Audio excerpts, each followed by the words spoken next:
Παιδικά μαγικά ταξίδια. Μαθαίνω τα φρούτα. Παιδιά, σήμερα ετοιμαστείτε για ένα μαγικό ταξίδι στον κόσμο των φρούτων. Τα φρούτα είναι πολύ υγιεινά και γευστικά. Καλό είναι να τα τρώμε κάθε μέρα. Πάμε να γνωρίσουμε μερικά από αυτά.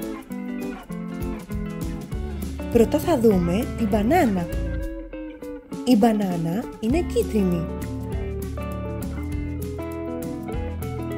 Ακολουθεί το μήλο. Το μήλο είναι κόκκινο. Τώρα το πορτοκάλι. Το πορτοκάλι είναι πορτοκαλί. Ας γνωρίσουμε τώρα το καρπούζι. Το καρπούζι είναι πράσινο απ' έξω και κόκκινο μέσα.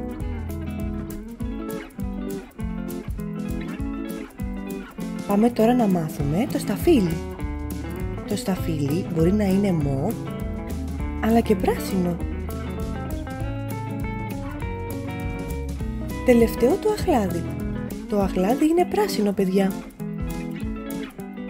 Πάμε να τα δούμε τώρα άλλη μια φορά. Μπανάνα, μήλο, πορτοκάλι,